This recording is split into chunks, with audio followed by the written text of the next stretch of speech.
Merci de nous rejoindre sur TV5 Monde et bienvenue dans ce nouveau numéro de Kiosque, ici en plateau ou en podcast, mais aussi sur les réseaux sociaux, Instagram, Facebook et Twitter, #Kiosque. Au sommaire cette semaine, quand un régime en chasse un autre au Soudan, c'est l'épilogue de 4 mois de mobilisation, la chute d'Omar el-Béchir, destitué après 30 ans passés au pouvoir, mais voilà, c'est l'armée qui va assurer la transition, mais comme les Algériens, les Soudanais ne comptent pas se laisser voler leur victoire en si bon chemin.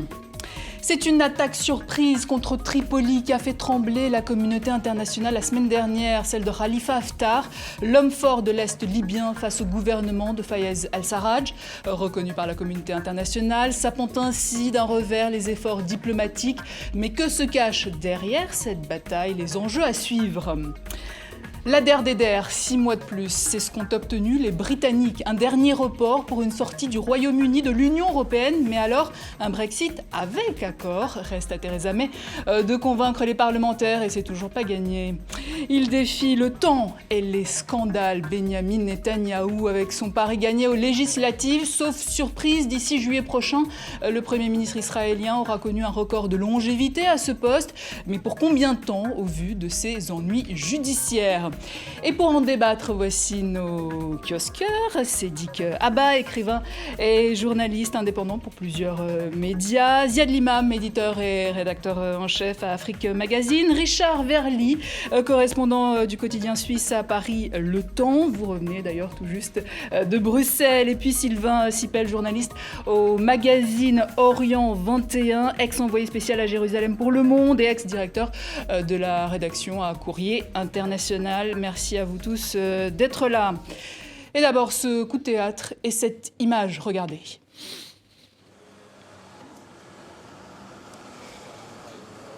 Voilà, le fondateur de Wikileaks, lâché par l'Équateur, Julian Assange, a été arrêté ce jeudi à Londres par la police britannique alors qu'il était reclus depuis 2012, donc pendant plus de 6 ans dans l'ambassade d'Équateur. Il a été reconnu coupable dans la foulée par la justice britannique d'avoir violé les conditions de sa liberté provisoire. Les États-Unis, de leur côté, réclament toujours son extradition. Il est accusé de conspiration pour la publication en 2010 de milliers de documents confidentiels du département d'État et du Pentagone. Rapide tour de table, messieurs. En une phrase, si vous pouvez, qu'est-ce que vous pouvez dire de cette arrestation ? Je pense que l'expression coup de théâtre est totalement appropriée parce qu'on ne s'attendait pas à ce que cet épilogue arrive. Et voilà que l'Équateur décide de lui retirer la nationalité et autorise la police britannique à accéder dans son territoire, puisque l'ambassade, en vertu de la Convention de Vienne et juge de l'extraterritorialité, l'Équateur autorise qu'on vienne le chercher. Et moi, ce qui m'a surpris, c'est l'image de Assange. On pensait qu'il était dans un refuge doré, mais là, on voit qu'il a vraiment pris un coup de vieux, pour parler familièrement. C'est un nouveau jeu diplomatique qui se met en place, Richard Verly. Oui, et quand même un mot pour ne pas oublier ce qu'a été Wikileaks. Bien évidemment, il y a eu des problèmes créés par la divulgation de ces documents. On pense qu'il y a eu des personnes mises en danger, mais n'oublions pas que quand même, notamment la presse, s'est énormément nourrie de tous ces télégrammes qui avaient été diffusés par Wikileaks. N'oublions pas ce que ça a permis de révéler, notamment sur les agissements d'un certain nombre de gouvernements, à commencer par les États-Unis. N'oublions pas non plus la fameuse vidéo de l'hélicoptère, vous savez, de l'armée américaine qui tire sur des civils irakiens. Donc je crois qu'au moment de juger Julian Assange, quand il se retrouvera, et c'est le cas maintenant devant la justice, il faudra bien avoir en tête à la fois l'aspect personnel, mais également ce qu'a produit Wikileaks pour ce qu'on peut considérer être la liberté de l'information. Ziad Limam. Je sais pas, moi c'est vraiment cet aspect-là qui me parle. La question personnelle est posée et elle sera discutée, et que ce soit les accusations dont il a fait l'objet en Suède, que ce soit je ne sais quoi, etc. Donc moi ce qui m'intéresse, c'est le sort du lanceur d'alerte qu'il était à cette époque-là, et le message qu'envoient quand même des États très puissants, les États-Unis en premier, sur les lanceurs d'alerte. Si vous sortez de la ligne, on peut vous récupérer, quel que soit X, dans 5 ans, dans 10 ans, extradition, etc. Je ne sais pas s'il y a une autre alternative à l'extradition vers les États-Unis, mais si ça existait sur un terrain juridique, ça serait quand même l'idéal que ça se traite en Grande-Bretagne plutôt que devant une cour fédérale américaine. Les lanceurs d'alerte en danger, Oui, Sylvain Sipel. Je pense, la première, que Enfin, je vais dire les choses simplement. Il faudrait espérer que la Grande-Bretagne ne livre pas Assange, parce que son procès est lié à celui de Chelsea Manning. Et quand on a vu comment s'est déroulé le procès de Chelsea Manning, on peut considérer que ça n'est pas une justice équitable. Ça, c'est la première chose. Et je pense qu'il y a une leçon plus générale à tirer de l'affaire, c'est-à-dire que je pense qu'il faudrait des règles internationales sur la question des lanceurs d'alerte. Et on aura l'occasion de revenir sur cette saga géopolitico-judiciaire. Entrons à présent dans le vif de notre émission avec cette mobilisation la plus longue de l'histoire du Soudan, et ça a payé. Le 11 avril 2019, Omar el-Béchir, au pouvoir depuis 1989, a été destitué par l'armée. L'armée qui a d'ailleurs repris la main via un conseil militaire de transition, et ce pour 2 ans. Une décision loin de satisfaire la population qui avait pourtant bravé les interdictions au prix de leur vie. Plus de 50 morts en 4 mois. Retour sur les derniers événements, Malik Mektar. Après la chute d'une dictature, la crainte d'en voir une autre l'a remplacée. Ce jeudi soir, malgré le couvre-feu imposé, des milliers de manifestants se sont rassemblés dans les rues de Khartoum et devant le QG de l'armée. Leur but, rappeler qu'ils n'accepteront pas une administration dirigée par des personnalités de l'armée, ni par des proches du président déchu Omar el-Béchir. S'ils ne mettent pas en place un gouvernement civil représentant correctement le peuple soudanais, notre révolution sera incomplète et ne représentera pas les espoirs et les rêves du peuple soudanais. C'est pourquoi nous continuerons à faire grève et nous resterons sur la place jusqu'à ce que nos demandes soient satisfaites. Des contestations et une crainte confirmées par la sermentation du ministre de la Défense Awad Ahmed Ibn Aouf, nommé à la tête du Conseil militaire de transition. En tant que nation soudanaise, nous rejetons totalement ce changement, car ils ont seulement transféré le pouvoir d'une chaise à une autre. Ils n'ont pas répondu à nos demandes et à la volonté du peuple. Après avoir vécu des semaines de répression et le régime d'Omar el-Béchir depuis 1989, les Soudanais espèrent au-delà des personnes changer tout un système. Mais cette transition annoncée laisse planer la menace d'une armée qui pourrait contrôler le pays durablement. Et oui, c'est plus facile de faire tomber un homme que tout un système, visiblement. Je pense notamment à l'Algérie, évidemment. Les militaires au pouvoir se sont exprimés il y a quelques heures. Je ne sais pas si vous les avez entendus. Ils ont assuré qu'ils allaient dialoguer avec toutes les entités politiques du pays et que le futur gouvernement sera un gouvernement civil. C'est ce que réclame la population qui est restée mobilisée malgré le couvre-feu nocturne. Est-ce qu'on peut leur faire confiance à ces militaires quand ils disent ça? Je pense que la question n'est pas de savoir si on peut leur faire confiance. C'est est-ce que ces gars sont suffisants pour convaincre ceux qui se sont mobilisés depuis décembre d'accepter une transition militaire avec des éléments clés du système. Mais est-ce qu'il y a eu un changement de ton là tout de suite depuis quelques heures par rapport à hier où ils avaient prévu 2 ans de transition? C'est ça. Tout est une question de rapport de force. Si la population maintient la pression sur les militaires, ils vont concéder au-delà de ce qu'ils viennent de concéder. Et visiblement, les Soudanais ne sont pas prêts à accepter ne sont pas prêts à se satisfaire du système Béchir sans Béchir lui-même. Parce que les éléments, la composition du Conseil militaire de transition tel qu'il a été relevé, c'est les personnalités clés du système Béchir. Le vice-président qui en a pris la tête était ministre de la Défense, le président était ministre de la Défense, vice-président du système El-Béchir. Si on en reste là, je pense que la révolution soudanaise aura été totalement inachevée. Et je crois qu'il faut que, à mon avis, à la fois l'association des professionnels du Soudan et la déclaration pour la liberté et le changement, qui est un agrégat qui part depuis les communistes, des islamistes, de la société civile, ce regroupement n'acceptera pas la transition telle qu'elle a été énoncée dans un premier temps. Maintenant, l'évolution des choses se fera en fonction des rapports de force qui aura été créé et en fonction aussi de prise de position de la communauté internationale. Alors on va justement rester sur ce visage qui a émergé ces dernières heures, c'est celui du ministre soudanais de la Défense, Awad Ahmed Ben Ouad. Il a été nommé à la tête du Conseil militaire, il a prêté serment. Qui est-il d'ailleurs, ce ministre de la Défense? Un militaire? Oui, ça c'est sûr. Non, mais ce que je veux dire, c'est que on peut essayer de savoir est-ce qu'il est ceci ou cela. Ce qui est certain, c'est que Même à l'époque de Béchir, on disait c'est Omar el-Béchir le patron, mais il était le primus inter pares d'un système militaire qui était au pouvoir. Après, quand les militaires se rendent compte que le coût de son maintien au pouvoir est supérieur à son débarquement, le système s'est organisé pour le débarquer. Et donc on l'a débarqué, alors que ce soit le ministre de l'Intérieur ou le vice-premier ministre, tout ça, comme tu l'as dit, c'est une machine. La clé aussi, c'est qu'on oublie aussi à quel point ce pays est fragile, à quel point il est divisable et à quel point il est divisé entre d'abord, il a fait l'objet, le seul redessin de frontières coloniales a eu lieu au Soudan avec la naissance du Soudan du Sud. Ça faisait suite à une interminable guerre civile. Je rappelle à nos lecteurs, à nos auditeurs les plus anciens ou les plus jeunes, la guerre du Darfour qui a été absolument terrible. Donc c'est un immense pays qui est soumis en permanence à des tractions et des tremblements ethniques, la lutte entre les musulmans et les minorités chrétiennes. Enfin, il y a 50 problèmes qui font qu'aujourd'hui, il y a une lutte pour la démocratie et il faut qu'elle aboutisse aussi à quelque chose de transitionnellement stable. Ce que dit l'opinion aux militaires, c'est « vous ne pouvez pas mener ça tout seul. Et c'est pas vous qui allez faire les règles dans 2 ans. » C'est peut-être là qu'il y a une part de négociabilité, une part de terrain de négociation. Et on a surtout l'impression qu'il y a des rivalités au sein même de l'armée. Il y a des bisbilles. Et dernier point, et je laisse la parole à nos amis, il ne faut pas oublier que c'est un pays aussi qui est en banqueroute. Donc ça va jouer réellement, parce qu'à l'origine de l'impopularité du système, c'est la banqueroute économique. En particulier parce que les recettes pétrolières qui alimentaient le régime depuis des années ont été transférées vers le Soudan du Sud, et donc il n'y a plus ces recettes. Qui sont les... Oui, allez-y, Sylvain. Non, je voulais juste dire que je suis ce qui vient d'être dit. Oui. Je pense surtout qu'on est au début d'un processus.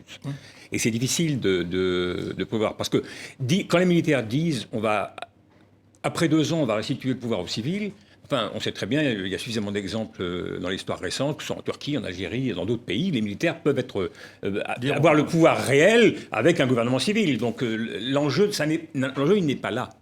L'enjeu, c'est la démocratisation de la société soudanaise. Et c'est les droits civiques. C'est ça le véritable enjeu. Bon, là-dessus, c'est extrêmement tôt. Et il est évident que jusqu'à présent, ce que font les militaires, c'est au fur et à mesure reculer. La vraie question qui se pose, c'est est-ce qu'ils interviendront et ils sont capables d'intervenir violemment. Ils l'ont fait de multiples fois. Ils l'ont déjà fait de multiples fois. Donc, ils le feront, c'est à peu près certain. Moi, je suis plus inquiet pour le Soudan que pour l'Algérie. Et pourtant, un petit peu plus tôt, dans la journée d'hier, on avait vu ces images de l'armée qui serrait des mains, qui étaient très sympathiques. Aujourd'hui, ils sont dans la position où ils sont obligés de commencer, de lâcher du lest d'un côté et de commencer à prendre langue avec la mobilisation. Je crois qu'il faut lire l'attitude de l'armée. Les premiers à avoir fraternisé avec les manifestants, c'est pas la hiérarchie.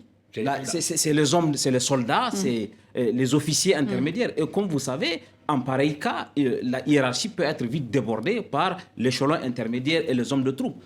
Peut-être que l'armée a agi assez vite aussi pour éviter justement qu'il y ait un changement parce que la hiérarchie, comme il a été dit, pour un régime qui est resté aussi longtemps depuis 89 à 2019, 30 ans, une grande partie de la hiérarchie a été impliquée dans la gestion de choses, dans la gestion de l'appareil d'État, et elle s'est compromise. Et qu'est-ce qui a fait que l'armée a basculé ? Je pense qu'il y a du point au niveau de la hiérarchie militaire, il y a la volonté d'anticiper que les hommes de troupes et la hiérarchie intermédiaire peut-être s'associent à la population pour faire un mouvement qui balayerait l'ensemble de la hiérarchie compromise avec le régime en place. Et ça a dû sans doute jouer. Et aussi, il y a le fait que la mobilisation depuis ne désemplissait pas. Les gens continuaient à venir. Et du coup, les militaires ont dû faire cette opération qui est une opération de sauvetage du régime en réalité. Richard Aberlu, vous voulez... Oui, en même temps, ne nous leurrons pas. On a assisté à la fin d'un homme et d'une famille, parce qu'à côté de Béchir, il y avait sa famille directe, son entourage direct. Rien ne dit qu'on assiste à l'essoufflement ou à l'effondrement d'un régime militaire qui quand même tient bien le pays. Et je voudrais juste rappeler, et d'ailleurs on va en reparler plus tard dans cette émission, qu'il y a un pays clé à côté du Soudan, c'est l'Égypte. Et l'Égypte a toujours eu son mot à dire sur ce qui se passe au Soudan, et vu le gouvernement actuel en Égypte et vu la posture du maréchal Sissi, on peut se douter que les militaires soudanais vont avoir de ce côté-ci un appui extrêmement solide. D'ailleurs, l'Égypte a eu une position ambiguë par rapport au coup d'État, et ça c'est intéressant à lire, puisque l'Égypte, en tant que présidence de l'Union africaine, présidence en exercice, la doctrine de l'Union africaine, c'est le rejet de tout coup d'État, la suspension immédiate du régime, puisqu'il s'agit en réalité d'un coup d'État. Mais là, l'Union africaine n'a pas pris une posture, a même une position bienveillante en disant qu'on compte sur l'armée soudanaise pour régler le problème du pays. On parlait du président El-Sisi. Il y a des enjeux stratégiques très importants. Il y a l'Égypte, il y a les pays du Golfe, il y a l'Arabie Saoudite, il y a la Corne de l'Afrique. C'est pas un pays neutre voilà, il est au cœur des enjeux. L'autre chose, c'est que pour un certain nombre de gens, ça prouve aussi que les idées qui ont animé quand même le printemps arabe de 2010, même si elles ont été mises en recul, même si c'est compliqué, même si c'est difficile, ces idées sont toujours là. Et c'est elles qui, à un moment ou un autre, remontent, que ce soit en Algérie, que ce soit au Soudan, et pourquoi pas demain, un retour de flamme en Égypte, qui est le pays d'à côté, parce qu'il y a eu quand même un serrage de vis absolument phénoménal depuis l'arrivée du président Sissi. Donc on voit bien que c'est ce pays dont on ne parle jamais, ce pays qui est blacklisté à peu près partout, il n'y a pratiquement pas d'avion pour y aller. Envoyer un money transfert à Khartoum, c'est comme si on avait passé la CIA et le KGB en même temps. Enfin, d'un seul coup, on s'aperçoit de ce pays immense qui représente une surface considérable, qui est à la confluence de tous les enjeux de cette région, et qui est aussi à la confluence de ces idées de démocratisation, parce que finalement, moi je suis toujours absolument stupéfait par le courage physique. De ces gens, c'est-à-dire d'aller devant les baraques de l'armée, cette femme qui se lève et qui se met à danser. Alors ça, c'est un petit point intéressant aussi, c'est la popularité des mouvements islamistes aujourd'hui au Soudan. Je me poserai la question s'il n'y a pas un deuxième message aussi adressé par la foule en disant faut ouvrir un peu le carcan aussi. Tous ces gens ont un courage physique. Et la mobilisation de ces femmes. Oui, mais c'est physiquement courageux. C'est-à-dire, vous allez dans la rue, vous ne pouvez pas savoir si cette armée ne va pas sortir les tanks. Et même chose en Algérie, ça s'est bien passé parce qu'il y avait un rapport de force, mais l'Algérie a connu dans les années 80 des répressions militaires extrêmement féroces. Donc on peut pas ne pas être admiratif devant la force des gens et des idées qu'ils essayent de transmettre. Oui, d'autant qu'on est quand même dans un pays coutumier de violence extrême. Tout à l'heure, Ziad citait la guerre au Darfour, mais le Soudan du Sud a quand même, après son indépendance et eu un gouvernement issu d'élections, sombré dans une violence tribale abominable. Donc malheureusement, le Soudan est une terre d'extrême violence, donc il est quand même peu probable que tout ça se passe absolument pacifiquement et démocratiquement, même si on doit et on peut le regretter. Voilà, des manifestants qui restent mobilisés encore aujourd'hui. Est-ce qu'il n'y a pas là un risque de confrontation avec l'armée, avec notamment ce couvre-feu nocturne ? Je pense qu'il y a du côté de l'armée une volonté aussi de marquer son territoire, de ne pas penser que tout va être effacé, puisque les gens qui animent aujourd'hui le Conseil militaire de transition sont d'anciens du système. Mais à mon avis, l'armée ne prendra pas le risque d'arriver à une répression massive avec des dizaines de milliers de morts. Et le rapport de force ne l'autorise pas, à mon avis, de procéder à une répression. C'est ce qui a changé depuis 2014, par exemple, depuis les autres manifestations. C'est ce qui a changé, et le contexte, tel qu'il a été dit, le contexte économique intérieur, le contexte extérieur, tous ces éléments se sont agrégés. Et aujourd'hui, à mon avis, il y a une possibilité d'aller vers un compromis. On verra quels vont être les termes du compromis, mais il y a une possibilité d'aller vers un compromis entre l'armée et les animateurs de cette transition. Parce que l'autre aspect, c'est que il n'y a pas de meneur, de figure émergente dans la contestation. Et alors, on parle de l'association des professionnels du Soudan, on parle de la déclaration pour la liberté et le changement, mais il n'y a pas de figure émergente. Je pense que ça a été utile, parce que s'il y avait des figures émergentes, peut-être qu'on les aurait décapités et on aurait décapité le mouvement. Mais là, c'est une dynamique, je pense que ça va se poursuivre. Comme d'ailleurs en Algérie, les partis traditionnels d'opposition sont carbonisés. Et tout ça fonctionne aussi par les réseaux, par les images qui sont transmises. Et donc, il y a une espèce d'indépendance du mouvement, mais qui n'a pas vraiment de chef. C'est un handicap et c'est un avantage. Et c'est un avantage. Omar El-Béchir qui est sous le coup de 2 mandats d'arrêt internationaux, on le rappelle, mais il ne sera pas extradé, ont assuré il y a quelques heures les militaires au pouvoir. Il est fragilisé quand même aujourd'hui, il risque une arrestation sans doute. S'il ose sortir du pays. Ça, c'est vraiment une question difficile parce qu'il faudrait que l'armée lâche totalement, se mette dans une situation d'humiliation aussi, parce qu'un procès à la CPI aujourd'hui de El-Béchir, ça va remonter dans le temps. Et tous ces gens qui veulent faire la transition vont se retrouver impliqués de facto dans un procès public international. Ça, c'est un. 2. Je crois que l'image aussi, je pense que l'opinion soudanaise serait probablement pour un jugement de l'ancien président, mais est-ce qu'elle serait pour un jugement dans une cour internationale qui elle-même est sujette à beaucoup de problématiques dans l'opinion africaine? C'est quelque chose qui n'est pas simple encore, mais peut-être qu'ils demanderont un jugement chez eux. Après tout, ce n'est pas exclu non plus, mais je ne vois pas les militaires le lâcher à ce point, de s'humilier eux-mêmes dans le processus. Quelle est son image à ce jour en Afrique, Omar El-Béchir? Je pense que, Omar El-Béchir a les relations qu'il peut avoir avec Al-Sisi, il a de bonnes relations avec un certain nombre de dirigeants du continent. Le Golfe, le Qatar, les Émirats surtout. Les Émirats, il a réussi un jeu d'équilibre. Oui. C'est à la fois l'ami de l'Iran et de l'Arabie Saoudite, puisque n'oublions pas que c'est un régime islamo-militaire. Donc, il a su jouer jusqu'ici. Et en Afrique, justement, comme on sait, comme Ziad l'a dit, l'Union africaine avait pris une résolution demandant à ces pays membres de ne pas extrader El-Béchir. Et c'est ce qui a fait qu'il a pu se déplacer un peu d'un pays à un autre, parce qu'il y a cette position de l'Union africaine qui est à la fois le rejet de la CPI, mais aussi une sorte de soutien déguisé à El-Béchir. Et après Omar El-Béchir, j'ai envie de dire qu'il ne reste plus beaucoup de dirigeants qui sont restés au pouvoir des décennies.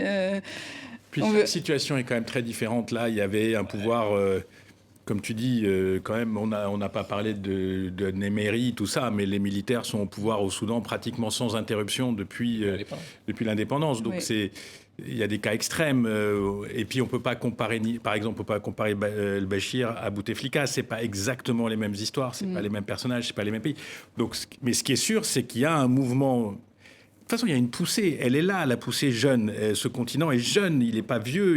Démographiquement, les 9/10 des gens ont moins de 35 ans. Donc, Et sur le Soudan, le Conseil de sécurité de l'ONU doit se réunir dans la journée. Autre lutte de pouvoir entre un militaire et un civil, cette fois en Libye, où les efforts de paix ont été ruinés la semaine dernière quand le maréchal Haftar a donné l'assaut sur Tripoli, se lançant ainsi dans un nouveau bras de fer avec le chef du gouvernement d'Union nationale, Fayez El-Sarraj. Et ses troupes, bilan 56 morts en une semaine. On fait le point avec Stéphanie Pérez. Dans le ciel du sud de Tripoli, des avions de chasse. Ici, une photo de l'aéroport. On distingue de la fumée sur le tarmac. Voici l'impact d'une des frappes aériennes. La Libye, déjà plongée dans le chaos, vit un nouvel épisode dans le bras de fer entre ces deux clans rivaux. Les forces du maréchal Haftar, le maître de l'Est du pays, diffusent largement ces images de colonnes de véhicules militaires qui se dirigent en conquérant vers l'Ouest. Un assaut qui intervient alors que la Libye est coupée en deux depuis 5 ans. À l'Ouest, dans la région de Tripoli, le gouvernement d'union nationale de Fayez El-Sarraj. Il est l'interlocuteur officiel des Nations Unies. À l'Est, le camp du maréchal Haftar, il contrôle la majorité du territoire et des puits de pétrole. Il est soutenu par l'Arabie Saoudite et les Émirats Arabes Unis. Parti de Benghazi, le militaire rebelle, ancien allié puis opposant au colonel Kadhafi, est arrivé dans les faubourgs de Tripoli. Une offensive surprise, à quelques jours de nouveau pour parler de paix. L'objectif, je pense, à terme, est de prendre carrément le pouvoir, mais l'objectif immédiat est de s'aborder toute initiative politique qui renforcerait sur le plan politique et institutionnel d'autres acteurs. La communauté internationale, inquiète des risques d'un nouveau bain de sang, appelle au calme, pour l'instant en vain. Mais quelle mouche a piqué Khalifa Haftar ce jeudi 4 avril, j'ai envie de dire. On était resté sur le processus de paix et tout d'un coup, il s'en prend à Tripoli. Qu'est-ce qui motive Non, je crois que c'est Khalifa Haftar absolument logique. Il veut le pouvoir et tel que c'est parti, on peut penser qu'il l'aura. Les réactions internationales sont quand même excessivement modérées sur cette marche vers Tripoli. La carte, tout à l'heure, nous a bien montré qu'il contrôle les puits de pétrole, mais qu'il lui manque notamment l'accès facile au port à côté de puits de Tripoli pour exporter ce pétrole. Donc je crois que c'est une marche vers le pouvoir programmée avec des alliés qui étaient sans doute au courant, qui le soutiennent. Après, qui sont ses soutiens, on parlait tout à l'heure de l'Arabie Saoudite, on parlait de l'Égypte. Donc je vois mal aujourd'hui la Russie. Je vois mal aujourd'hui comment ce gouvernement qui en réalité ne contrôle presque rien, pourrait lui résister. Donc à nouveau, on parlait tout à l'heure de régime militaire, on a là bien l'établissement en Libye d'une forme de régime militaire, car Haftar est un général et il n'entend pas, je crois, céder le pouvoir à un gouvernement civil démocratique. Dans cette affaire, il y a un aspect annexe, mais qui est un aspect important, c'est la place de la France. Oui, quelle est sa position Si vous la connaissez, il faut me le dire. C'est-à-dire que elle est ambiguë, en tout cas. Elle est tellement ambiguë. Ça, c'est sûr. Ah oui, elle est tellement ambiguë. Elle soutient les résolutions de l'ONU, le Conseil de sécurité, qui unanimement déclare qu'il y a un seul gouvernement reconnu, qui est celui de Tripoli. Et dans les faits, en tout cas depuis Hollande, on sait très bien que la France a un pied chez Haftar et un pied dans le soutien officiel à Tripoli. Et depuis Macron, c'est encore plus évident. Macron considère que le pouvoir réel est plus du côté d'Haftar que du côté du gouvernement de Tripoli. Et donc, je pense que quand on dit que Haftar a déclenché son offensive avec des soutiens, la vraie question, c'est de savoir est-ce qu'il n'avait pas le soutien, sinon officiel, du moins officieux de la France. Parce que sinon, c'est pour cette raison que moi, je pense que la position de la France est connue. Puisque quand on a fait les accords de décembre de Skhirat, l'accord de 2015, décembre 2015, à Skhirat, Haftar n'était pas dans le jeu politique. Mais la position de la France était de faire une place dans le jeu politique à Haftar. Et de cette façon-là, on a vu la position de Jean-Yves Le Drian et on a vu la réunion qu'il y a eu à la CELSEC. Il y a eu une période où, entre Le Drian et le Quai d'Orsay, quand il était à la Défense, on pouvait dire qu'effectivement, il y avait une bataille pour savoir... Mais là, Le Drian a importé à l'intérieur du Quai d'Orsay ce qu'il disait déjà quand il était à la Défense. C'est ça. Donc la politique réelle de la France, c'est la politique que suit Le Drian, et visiblement avec le soutien de introduire Haftar dans le jeu politique en pensant que ce serait la meilleure façon de le contrôler. Mais là, visiblement, ça n'a pas marché, puisqu'il a profité pour entrer dans le jeu politique avec les réunions de la CELSEC. On a du mal à croire que ça n'a pas marché. Aujourd'hui, militairement, voilà ce que ça donne. Mais on a du mal à croire que ça n'a pas marché. Je pense qu'il y a chez lui la volonté justement de s'imposer par la force. Mais est-ce que ça suffira pour gouverner la Libye? Ziad Limam. C'est une autre. Ziad Limam. Je pense qu'il y a quand même une discussion, même si le militaire est pas toujours gai à raconter, mais je pense qu'il y a une vraie discussion militaire là, parce que tout le monde part du principe que le gouvernement de Tripoli dispose d'une armée ou d'une espèce de structure qui serait homogène. Il dispose de rien du tout. Tripoli est tenu par des milices islamistes qui sont extrêmement combatives, qui n'avaient qu'un seul défaut, c'est qu'elles se détestaient entre elles et qu'elles ont passé leur temps, depuis la chute du régime, à se combattre. Aujourd'hui, elles ont découvert un ennemi commun qui vient donc de Benghazi, et donc il y a une espèce de coalition de ces milices qui est en train de se faire et qui rendra probablement la prise de Tripoli totalement impossible. Mais qu'est-ce qui va se passer si Tripoli tombe aux mains ne tombera pas. Je reviens dans 1 an et dans 6 mois et dans 4 mois à cette émission. Quand vous regardez les images des colonnes Haftar, c'est des pick-up très modernes, super, avec des grosses calaches, mais il n'y a personne. On n'a jamais conquis une ville comme Tripoli avec 3 pick-up et même super armés. Donc, et d'ailleurs, il avait déjà lancé une offensive en 2014. Je vous rappelle aussi que Haftar a mis plus de 3 ans à contrôler Benghazi, avec tous les appuis qu'il avait face aux milices de Benghazi, qui étaient quand même moins rudes que celles de Tripoli. Et puis regardez la carte qu'a fait votre collaboratrice ou votre collaborateur. Bon, il y a cette espèce de virage dont on peut discuter. Les gens de Zentan l'ont laissé passer, mais il paraît qu'ils se sont divisés sur cette histoire aussi. Et que quand vous regardez la ligne d'approvisionnement pour les troupes d'Haftar, c'est-à-dire qu'elle fait 800 km. Et il n'a pas les ports. Il n'a rien sur le chemin. Donc moi, je pense qu'il y avait un coup que le coup, c'était que l'aéroport tombe tout de suite, que les gens qui étaient là, parce qu'il y avait déjà des gens qui étaient là, d'autres tribus, prennent cet aéroport, mettent la pression et on a un poids politique. Mais cette histoire d'invasion de Tripoli par des types qui viennent de 800 km, certes soutenus, bien armés, mais il n'y a pas de troupes.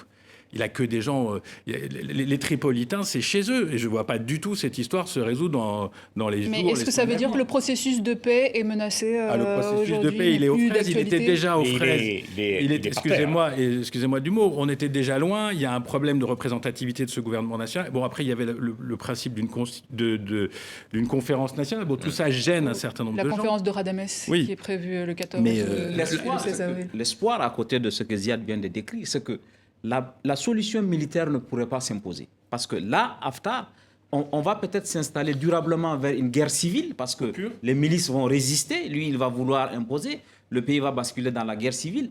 Du coup, pour moi, ça accrédite l'idée de l'urgence d'une solution politique. Et un mot pour conclure peut-être sur le sort des migrants. Est-ce qu'il y a un risque qu'ils soient enrôlés dans ce conflit de force? Plutôt un risque de dégradation, parce que déjà, de leurs conditions de vie, de leurs conditions de détention. Déjà, à l'heure actuelle, les migrants sont dans une situation assez dramatique. Il y a même des prisons privées. Il y a dès qu'une personne ou deux personnes ont 3-4 armes, il y a des camps d'esclavage, etc. Donc, il y a des risques que cette situation se dégrade encore.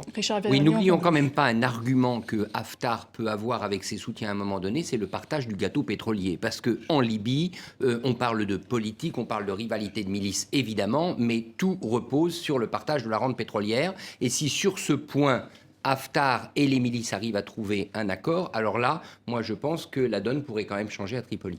Et on suivra tout cela évidemment. L'immigration qui va d'ailleurs être un thème important des futures élections européennes à venir, tout comme d'ailleurs le Brexit justement, initialement prévu le 29 mars, puis le 12 avril, le Brexit devrait finalement avoir lieu le 31 octobre, report de 6 mois donc, après de longues heures. Oui, normalement, en principe, on y reviendra. Après de longues heures de négociations à Bruxelles ce mercredi, avec ça, une respiration pour Theresa May. Retour sur les faits avec Valérie Lerouge. Des discussions jusqu'au milieu de la nuit. Et vers 2 heures, les 27 finissent par s'accorder sur un deuxième report du Brexit de 6 mois. Le Conseil européen a décidé de donner une extension au Royaume-Uni de l'article 50 jusqu'au 31 octobre. Ce qui signifie 6 mois en plus pour le Royaume-Uni. S'il vous plaît, ne gâchez pas ce temps. Un délai plus long que celui demandé par Emmanuel Macron, plus court que proposé par la majorité des dirigeants qui espèrent convaincre les Brexiteurs qu'il vaut mieux voter cet accord que de prendre le risque de ne pas sortir du tout. Theresa May a dû faire avec ce compromis. Je sais qu'il y a une énorme frustration pour beaucoup de gens du fait que j'ai demandé une extension. Le Royaume-Uni aurait déjà dû avoir quitté l'Union et je regrette sincèrement de ne pas avoir réussi à persuader le Parlement d'approuver cet accord. Mais les choix qui nous sont proposés sont décisifs et le calendrier est clair. Et si le Royaume-Uni utilise la totalité de ce délai et n'est pas sorti de l'Union européenne avant le 22 mai, il devra obligatoirement participer aux élections européennes. Ça a un caractère un peu baroque d'aller expliquer 3 ans après un vote qui consiste à dire on veut quitter l'Europe, on va participer aux européennes. C'est une décision qui leur appartient.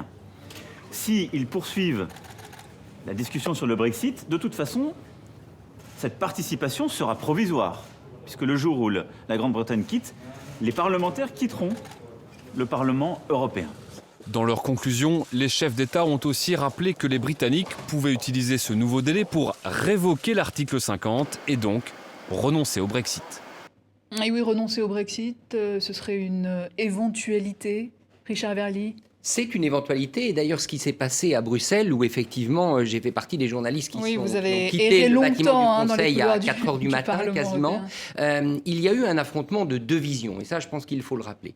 Il y avait une vision qu'on peut appeler la vision Macron, qui était la vision des principes que le président de la République a rappelé, à savoir, les Anglais veulent sortir, il faut qu'ils sortent, et le no deal doit rester, il est là, le risque du no deal, il faut l'assumer. C'est-à-dire que s'ils ne sortent pas à temps, eh bien, il y a no deal. Et il y a une autre vision qui l'a emporté, c'est la vision allemande. Au fond, qu'est-ce que disent les Allemands ? Les Allemands disent, premièrement, l'économie européenne est trop fragile pour supporter un no deal. Et ça, je crois que c'est très important. Il y a un certain nombre de pays européens qui ne croient pas l'économie européenne aujourd'hui capable de supporter un divorce désordonné avec le Royaume-Uni, qui est un important partenaire commercial.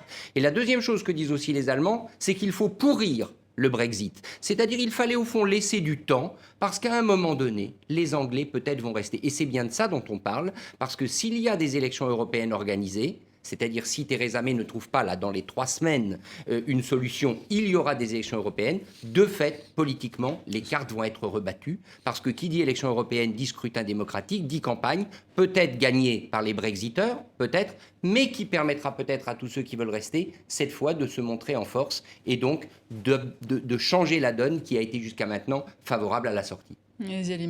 C'est clair que s'il y a des élections, ça sera le fameux people's vote d'une manière ou d'une autre. C'est-à-dire qu'il n'y aura pas un nouveau référendum, mais on voit mal une campagne se faire sur les fleurs, les glaïeuls et les taux de taxes en France, etc. Donc ça va être une campagne sur l'appartenance ou non du Royaume-Uni à l'Europe, avec quelle appartenance, et on verra la majorité dans ce groupe de députés qui se dégagera. Bon, après, on est dans une espèce de situation totalement chaotique, donc on peut essayer de rationaliser autour de la table comme on le fait depuis des mois. Je pense qu'en gros, il y a 3 scénarios pour simplifier. No deal, qui reste une option. No Brexit, qui reste une option. 3e scénario, c'est l'accord Barnier, mais qui passera jamais. 4e scénario, c'est qu'ils accepteraient, dans un dernier souffle, de rentrer dans un des cadres qui existent, les fameux Norway Plus, espace libre de libre-échange, etc., etc. Donc, il y a un 5e ? Non, moi je m'arrête. Sauf si vous en avez un. Mais tombe et il y a des élections en Bretagne. Alors, 5e, oui, alors 5e. Voilà. 5e scénario. C'est du gouvernement, élection ouverte. Donc il y aurait à la fois des élections... Parce qu'aujourd'hui, tous les sondages disent que c'est la catastrophe pour le Parti conservateur s'il y a des élections. Oui, donc elle ne le fera pas. Non, elle ne le fera pas. Sauf si son opposition veut la faire tomber. Mais sa propre opposition interne à l'intérieur. Les Brexiteurs sont majoritaires dans le Parti conservateur. Est-ce qu'il y a un risque de démission alors de Theresa May, comme elle l'avait promis d'ailleurs, si il ne trouvait pas d'accord? Elle avait promis de démissionner si l'accord négocié avec l'Union européenne était accepté. Alors ça, elle peut retenter cette carte-là, mais franchement, ça a raté une première fois. Alors, ce qui est un peu près sûr quand même, c'est qu'elle va réessayer une nouvelle fois de faire accepter l'accord avec l'Union européenne sur le thème, si vous ne l'acceptez pas là, vous allez avoir les élections européennes et vous allez rouvrir la boîte. Mais tous les observateurs britanniques que je connais et ceux qui étaient au Conseil européen disent franchement, Theresa May, elle est cuite de toute manière, elle n'obtiendra plus rien de la Chambre des communes. Donc maintenant, en gros, tout ça tient au miracle. Est-ce qu'elle va miraculeusement trouver une solution? Et s'ils vont aux élections... Au total, ça veut dire que le report ne règle rien en réalité. Il repousse le problème, mais il ne règle pas les questions qui sont en suspens. Est-ce que ça va changer quelque chose, ce report de 6 mois? Même les choses, puisqu'il y a cette idée d'élection européenne ou non le 23 mai. Soit les Britanniques sont dans l'Union européenne, ils organisent cette élection, soit ils sont dans l'Union européenne et si l'accord le dit clairement, s'ils refusent d'organiser les élections européennes, au 1er juin, ils sont exclus. Ils ne refuseront pas. Ils ont déjà déposé les instruments, soi-disant... Ils tiendront des élections européennes. Et du coup, il n'y a pas un risque que ces eurosceptiques britanniques polluent le Parlement européen? Bien sûr. Et convainquent d'autres de sortir de l'Union européenne. Derrière toute cette discussion de dingue, parce que franchement, ça y ressemble, il y a quand même la définition de l'Europe. Moi, je pense que Macron a des arguments quand il dit il faut que ça s'arrête parce que nous sommes en train de mettre en danger la construction européenne à un moment où elle est attaquée de toutes parts. Strauss-Kahn a fait un édito ce matin ou hier dans les Échos pour dire il faut qu'il parte. Et il commence à y avoir et il commence à y avoir dans les opinions publiques, peut-être pas en Allemagne, mais on l'a senti aux Pays-Bas, on l'a senti dans des pays très proches comme les Pays-Bas. Les gens disent ils sont en train, malgré tout, de démolir quelque chose qui est très utile pour nous, très important, à un moment, les Américains, les Russes, les Chinois, les déstabilisations intérieures, les populistes, etc. On sent que cet édifice qui est quand même ce qui nous a garanti plus d'un demi-siècle de paix, unique au monde, de prospérité, unique au monde, un modèle humain unique au monde, est en train d'être attaqué. Et les gens disent qu'il faut que ça s'arrête. Soit ils sont dedans, soit ils s'en vont. Sylvain Sipel. L'affaire du Brexit, c'est un précédent pour les autres pays européens. C'est-à-dire que ça dit quelque chose aussi de l'avenir de l'Europe. C'est-à-dire qu'il parte ou qu'il reste. Mais effectivement, le problème qui est posé, c'est celui de la construction européenne. Et c'est celui du comportement demain des Polonais, d'Orban en Hongrie, etc. C'est-à-dire qu'on ne peut pas avoir un pied dehors, un pied dedans. Et ça n'est pas vrai que des Britanniques. Oui. Mais aujourd'hui. c'est pourtant ce que l'Europe a concédé à la Grande-Bretagne. Très longtemps. Ils sont dans l'Union européenne, ils ne sont pas dans l'euro. Eh ben c'est ils précisément sont ce qui dans ne l'Union fonctionne européenne, plus. ils ne sont pas dans Schengen. C'est ce qui est arrivé. Les Britanniques ont toujours eu un C'est précisément ce qui ne fonctionne plus. C'est leur vision à eux qui était très claire, et d'ailleurs ils en sont très fiers. Ils disent on a inventé le marché unique. Si on n'avait pas été là, il n'y aurait pas eu le marché unique. Bon, on leur doit cette histoire de marché unique. Après, ils ont eu tous les opt-out qu'ils voulaient, qu'ils ont négociés, mais on s'est aperçu du tunnel et de l'impasse dans laquelle ça les mène. C'est-à-dire qu'en gros, ils finissent par créer chez eux une opinion publique qui est contre l'Europe, à force de dire on veut ceci, on veut cela, etc. Donc cette question dont on pense qu'elle est dingue aujourd'hui, elle est historique. Et tes enfants et les miens, nos enfants, en parleront dans 10-15 ans comme le début de la fin de l'Europe ou le début d'une nouvelle Europe. Différentes, continentales, autour de... Et même, par exemple, les Polonais, les Hongrois, etc., ils ont un problème sur la démocratie, sur la transparence, mais ils remettent plus en cause l'appartenance, ils remettent pas en cause leur volonté, l'euro, ils remettent pas en cause leur volonté d'intégrer ces mécanismes qui sont des mécanismes extrêmement... Pourquoi le 31 octobre, au juste, Richard? C'est la poire franco-allemande. On coupe la pomme. Parce que c'est Halloween. Parce que c'est... c'est Halloween. La commission. Trick or treat. C'est l'entrée... Non, c'est l'entrée en fonction... Est-ce que c'est un cadeau ou un piège? Parce que c'est l'entrée en fonction de la nouvelle commission. Et donc, on a gardé Juncker jusqu'au début novembre. Pour qu'il soit protégé, que la commission soit protégée. Peut-être quand même un élément, je dirais, non pas positif, mais de sérénité. C'est-à-dire qu'on pense toujours que les Britanniques vont continuer de mettre des vétos, de polluer le climat s'ils restent dans l'Union européenne. Force est de constater que pour le moment, depuis 2 ans que le Brexit a été enclenché, les Britanniques n'ont rien bloqué. Ils ont pollué par le Brexit l'atmosphère politique, mais ils ne se sont opposés à rien. On peut dire de ce point de vue que les Anglais se sont plutôt bien tenus.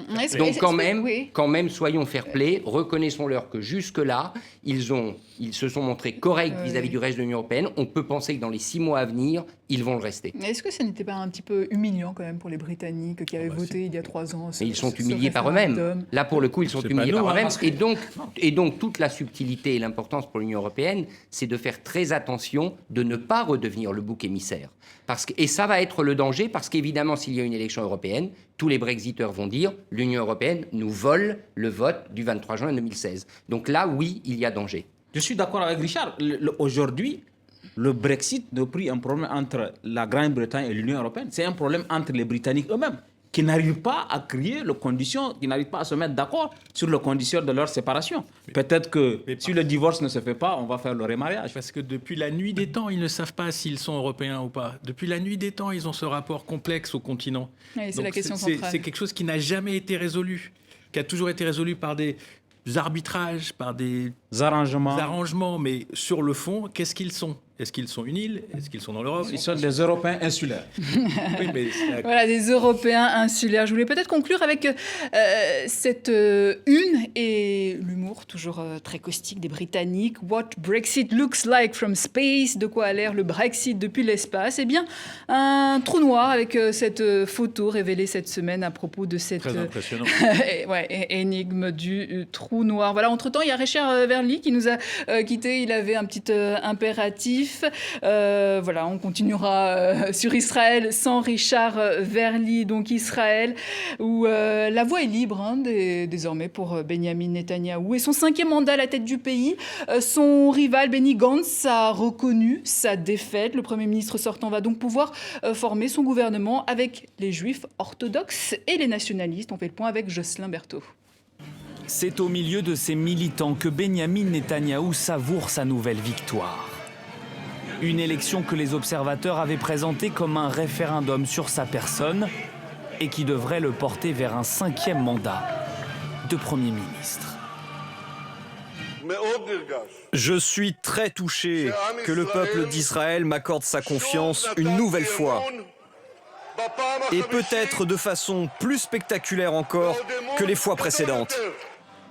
Après le dépouillement, Benyamin Netanyahou et son principal opposant sont pourtant au coude à coude.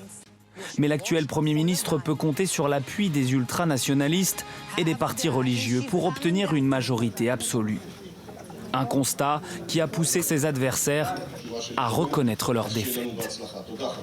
Nous sommes tous démocrates. Nous acceptons tous ici le choix du peuple. Je le dis ici au Likoud, à Netanyahou et à sa coalition, nous allons faire de votre vie un enfer. Dans les rues de Jérusalem, les Israéliens évoquent désormais l'avenir avec des visions très différentes. Je pense que Netanyahou a de l'expérience à l'international et une bonne exposition dans ses relations avec les dignitaires du monde entier, et ça sera très utile pour le futur de notre pays. Je suis dévastée, totalement dévastée. Nous sommes encerclés par des gens d'extrême droite qui veulent annexer encore plus de territoires palestiniens. Avec ce 5e mandat, Benyamin Netanyahou pourrait battre le record de longévité à la tête du gouvernement israélien. Mais dans les prochains mois, il devra également composer avec le retour de ses ennuis judiciaires. Il est notamment soupçonné de corruption, fraude et abus de confiance dans 3 affaires différentes. Voilà, malgré l'usure du temps, malgré les scandales, Benyamin Netanyahou est toujours en tête. Comment l'expliquer, cette victoire ? Parce qu'il représente l'évolution de la société israélienne. Il est au coude à coude avec le parti d'opposition, mais dans la réalité, quand on regarde le résultat des élections, il a gagné encore plus que la précédente élection. C'est-à-dire que l'alliance qui est extrêmement solide entre le Likoud, les partis religieux et l'extrême droite, qui était représentée par 3 partis, dont 2 sont rentrés au Parlement, à la Knesset, cette alliance-là est encore plus puissante que la dernière fois. Mais est-ce que ça traduit vraiment d'une droitisation de la population israélienne ? Oui, il n'y a pas un décalage entre les aspirations du citoyen Non seulement il n'y a pas un politique. décalage, mais on présente ça comme droite et gauche, comme si il y avait la droite de Netanyahou et ses alliés et la gauche. Mais on oublie que ça n'est pas une gauche. La gauche réelle, aujourd'hui, il y a 2 partis arabes. Elle a disparu, il y a 2 partis arabes. Oui, elle a quasi disparu, oui. Il y a 2 partis. Si j'exclus, enfin je ne les exclus pas, mais ils ne sont pas partis de la vie politique israélienne. Il y a 2 partis arabes, de coalition en plus, de partis arabes, qui ont ensemble 10 députés. Donc ça fait disons, 8% de la Knesset. Et sinon, les 2 partis de la gauche historique qui a tenu le pouvoir quand même jusqu'en 1977, qui a été la mouvance qui a fait l'État d'Israël, ils ont l'un à 5 députés et l'autre en a 6. Ça fait 11 députés sur 120. C'est ça la gauche sioniste historique aujourd'hui. Justement, tout le reste, il faut quand même dire que l'opposition, c'est-à-dire le général Gantz, parce que Netanyahou l'a accusé pendant la campagne d'être un faiblard, etc. C'est lui qui l'a nommé chef d'état-major. Mais bon, c'était la campagne, il était faiblard. Donc, qu'est-ce qu'il a répondu ?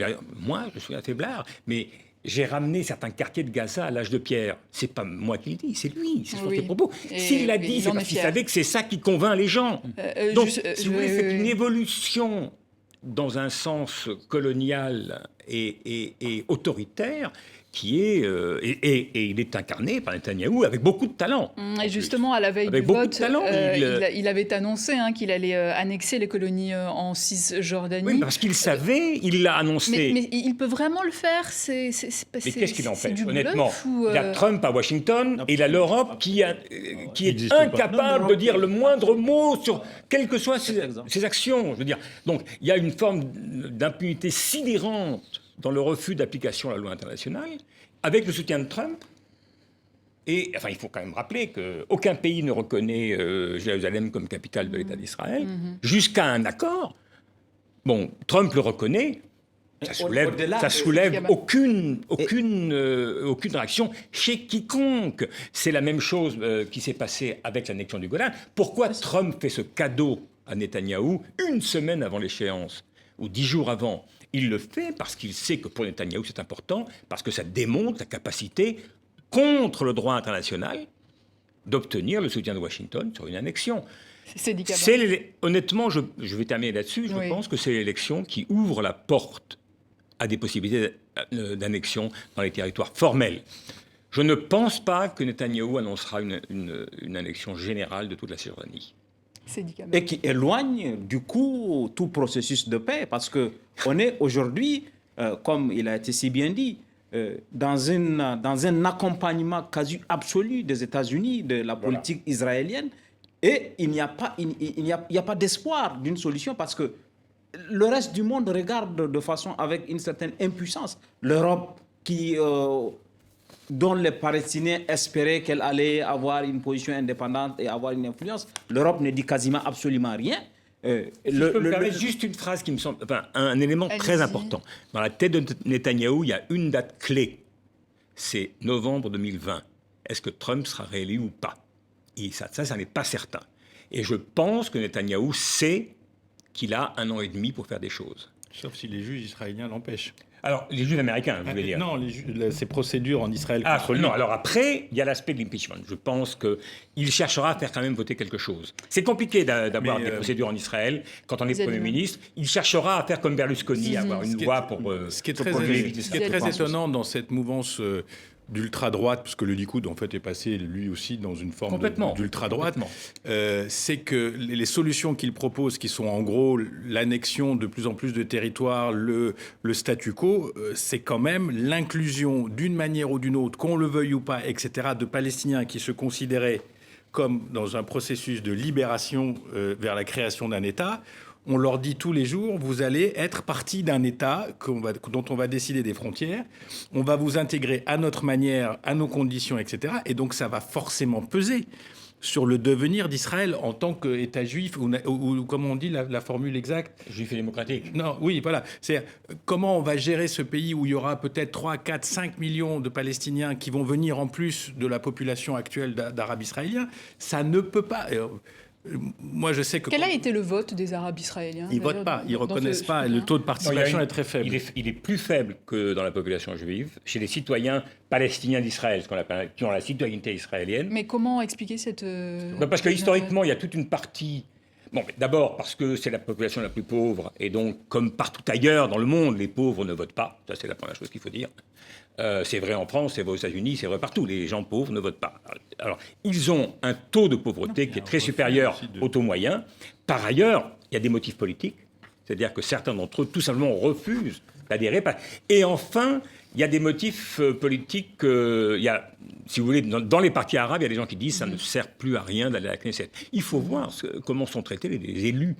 Les élus de la population, les élus arabes au Parlement, il faut voir comment ils sont traités. Cette page-là, ça ouvre, cette réélection de Benjamin Netanyahou ouvre une page d'incertitude, parce que rien ne peut l'arrêter, visiblement. Le droit international, la reconnaissance de la souveraineté d'Israël sur le Golan par les États-Unis, je pense qu'on va franchir encore d'autres caps. Après Jérusalem, après... Elle ne bougera pas. Et voilà. Ça qui est terrible. Il n'y a absolument rien qui peut arrêter Benjamin Netanyahou. Le sort des Palestiniens restera au centre de cette équation. On attend avec impatience le fameux plan Kushner, Trump, je sais pas quoi, dont j'ai vu des images circuler, je trouve ça assez délirant. C'est-à-dire qu'en gros, on va prendre un bout de désert et voir comment on peut s'organiser. Ça restera là. Oui, la question restera là. Il y a aussi un destin pénal qui attend Netanyahou. On suivra cela avec beaucoup d'attention. Israël, on en parlait également dans la semaine de dilemme en dessin. Netanyahou pour la 5e fois et des Palestiniens en Cisjordanie occupée qui réagissent. C'est une véritable occupation. La Libye, l'aéroport de Tripoli bombardé, bof, personne s'en sert, répond des migrants traversant la Méditerranée dans une embarcation de fortune. Fin de la trêve hivernale pour Theresa May et son Brexit qui dit « Je resterai bien encore un peu avec la notification d'Emmanuel Macron et Angela Merkel en face ». Soudan, Omar el-Bashir, chassé du pouvoir, le président soudanais qui prend sa valise en direction d'une poubelle et qui dit « Salut Boutef, tu me fais une petite place ?»